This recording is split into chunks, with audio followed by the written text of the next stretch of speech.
आज हम आपको महाभारत के एक ऐसे योद्धा के बारे में बताने जा रहे हैं जो बहुत ही शक्तिशाली था, सर्वप्रिय था, लेकिन फिर भी उन्होंने महाभारत के युद्ध में हिस्सा नहीं लिया।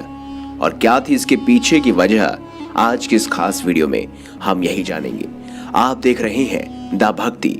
अगर अभी तक आपने हमारे चैनल को सब्सक्राइब नहीं किया तो देर किस बात की, अभी चैनल को सब्सक्राइब करें और बेल आइकन जरूर दबाएं ताकि ऐसी ही खास लेटेस्ट अपडेटेड वीडियोस आपको जानने और सुनने को मिलती रहे। देखते रहिए द भक्ति और इस वीडियो को अंत तक जरूर देखिएगा। धर्म क्षेत्र कुरुक्षेत्र में हुआ महाभारत का युद्ध धर्म और अधर्म का युद्ध था।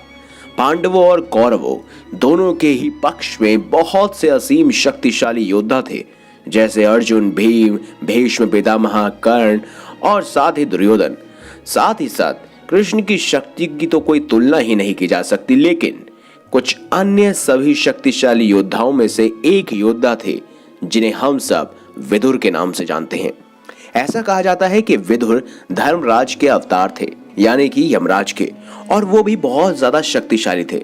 अगर वो चाहते तो वह अपने धनुष और बाणों से सेना को एक ही क्षण में खत्म कर सकते थे, परंतु उन्होंने फिर भी महाभारत के युद्ध में भाग नहीं लिया, या मॉडर्न अगर शब्दों का इस्तेमाल करें तो उन्होंने इस युग में पार्टिसिपेट ही नहीं किया।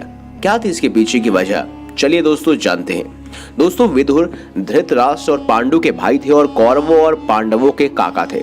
हस्तिनापुर के नरेश, शांतनु और उनकी पत्नी सत्यवती के दो पुत्र थे जिनके नाम थे चित्रांगद और विचित्रवीर्य। और दोनों पुत्रों के बचपन में ही शांतनु का देहांत हो गया था और चित्रांगद और विचित्रवीर्य का पालन पोषण भीष्म द्वारा किया गया था।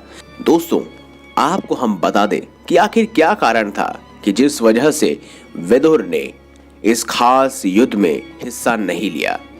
वैसे अगर देखा जाए तो वेद व्यास माँ की आज्ञा का पालन करते हुए पुत्र उत्पत्ति के लिए तैयार हो गए।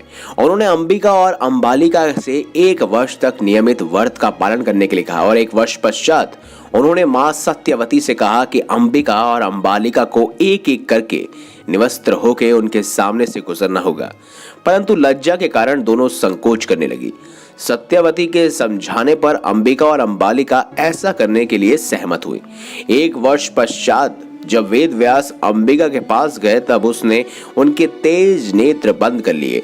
कक्ष से बाहर आने पर वेद व्यास ने माता सत्यवती से कहा कि अंबिका को बहुत ही तेजस्वी पुत्र प्राप्त होगा, परंतु उसने अपने नेत्र बंद कर लिए थे जिस कारण यह पुत्र नेत्रहीन होगा। यह सुनकर सत्यवती को बहुत दुख हुआ। इसके पश्चात वेद व्यास छोटी रानी अंबालिका के पास गए। व्यास जी को देखकर अंबालिका भय से पीली पड़ गई। वेद व्यास ने मां सत्यवती से कहा कि अंबालिका का पुत्र पांडु रोग से ग्रसित होगा।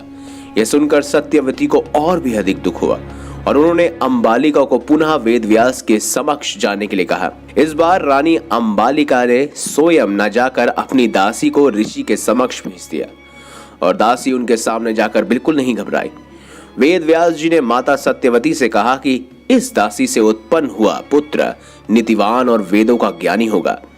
मित्रों, अंबिका से उत्पन्न पुत्र धृतराष्ट्र था, अंबालिका से उत्पन्न पुत्र पांडु और दासी से उत्पन्न पुत्र विदुर था। अब जानते हैं विदुर के खास हथियारों के बारे में। दोस्तों, विदुर के पास एक बहुत ही शक्तिशाली और चमत्कारी धनुष था जो उन्हें स्वयं भगवान कृष्ण से प्राप्त था। इस धनुष से वह चाहते तो युद्ध को एक क्षण में ही समाप्त कर सकते थे। वह बिल्कुल बर्बरीक के जितने ही शक्तिशाली थे। एक बार विदुर ने दुर्योधन को पांडवों से युद्ध न करने की सलाह दी। ये सुनकर दुर्योधन बहुत क्रोधित हो गया और उसने विदुर को अपशब्द कहना शुरू कर दिया। ये सुनकर विदुर ने अपना धनुष तोड़ दिया और प्रण लिया कि वह युद्ध नहीं लड़ेंगे। उन्हें भली भांति ज्ञात था कि यदि वो महाभारत युद्ध का हिस्सा बने तो उन्हें कौरवों की ओर से लड़ना होगा, अर्थात अधर्म के पक्ष में रहना होगा। इसीलिए उन्होंने युद्ध न करने का निश्चय किया। साथ ही उन्होंने धृतराष्ट्र को समझाया कि दुर्योधन उनका कुल नष्ट कर देगा, उसका परित्याग करना ही बुद्धिमान है। परंतु विदुर की बात किसी ने नहीं मानी और इसका परिणाम क्या हुआ इससे तो हम सभी अवगत हैं, हम सब जानते हैं। लेकिन ये वही क्षण था जिस वजह से विदुर ने महाभारत के युद्ध में हिस्सा नहीं लिया, क्योंकि दुर्योधन ने उसका अपमान किया था, जिस वजह से विदुर ने अपना धनुष तोड़ दिया और साथ ही वो अधर्म के पक्ष में नहीं रहना चाहता था। तो दोस्तों, अब तो आपको पता ही चल चुका होगा कि आखिर एक महाशक्तिशाली विदुर किस तरह से महाभारत का हिस्सा नहीं बन पाए। तो अगर आपको ये वीडियो अच्छी लगी है तो लाइक करें, हमारे चैनल को सब्सक्राइब करें और ज्यादा से ज्यादा शेयर अवश्य करें। मिलेंगे अगली बार एक नई खास वीडियो के साथ, तब तक के लिए बहुत बहुत धन्यवाद।